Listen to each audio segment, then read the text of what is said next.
Next on the Marian Catholic News, spring break ends, Speech team takes second in state, Marian Madness this weekend, and Veritas only 2 weeks away. All of that and more coming up next on MCN.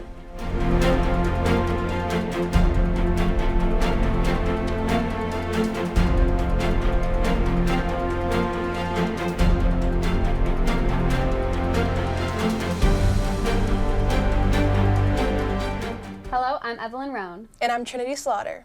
And this is the Marian Catholic News for the first week of April 2025. Hello Spartans, we hope you had a relaxing break. We are down to the last couple months of school for the 24-25 year. Seniors, it's winding down pretty fast, but it's not over yet. There are lots of distractions in the coming months, but remember school work comes first. Congratulations to the group interpretation members who finished second in state. Their performance of Primary Trust was well received by everyone in attendance.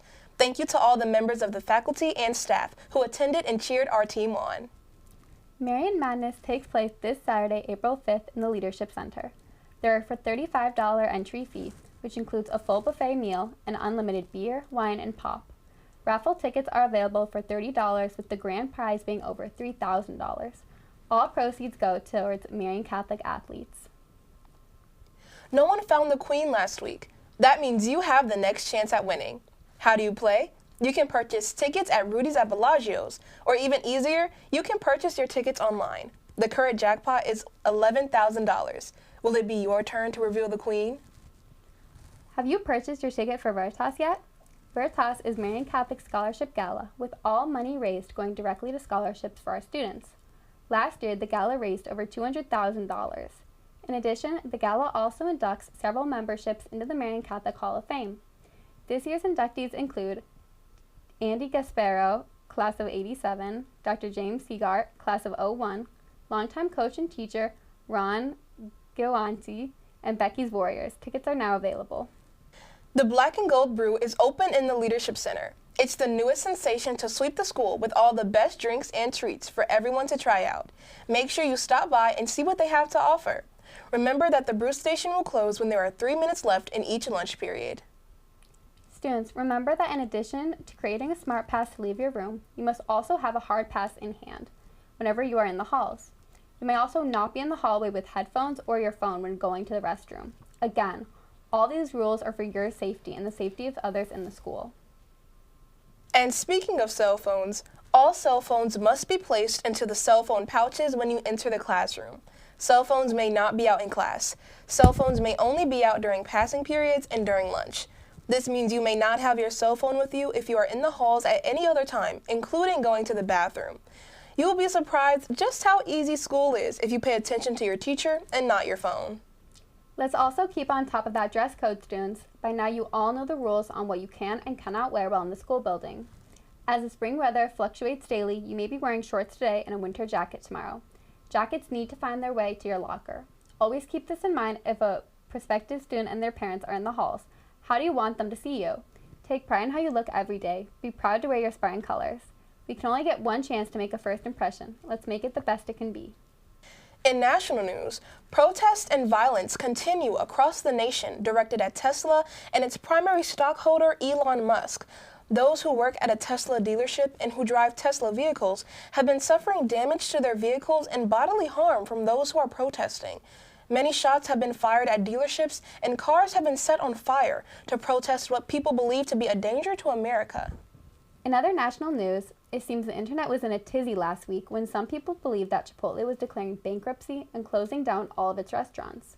But don't worry, you guac fans, the story is just not true.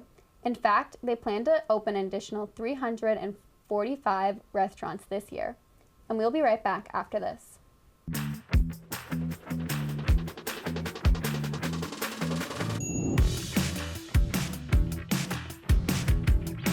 And now let's head over to Riley with the weather. Riley, are we looking at more big storms this week? Well, Evelyn, we could see some good thunderstorms around midweek, and they could be severe storms. All of this will happen on Wednesday, which will also be the warmest day of the week.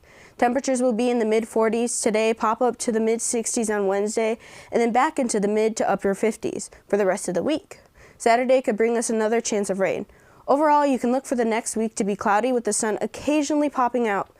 Winds will stay in the mid-teens for most of the week, with the worst coming with the storm on Wednesday, where we could see them strengthening into the mid-20s. So keep your hats on, and now let's head over to Mark. Thanks, Riley. Well, our spring sport teams are in action. In baseball, our team headed down to Nashville for spring break and returns with a 3-5 record. The softball team is 1-1 with a big victory over TF South last week.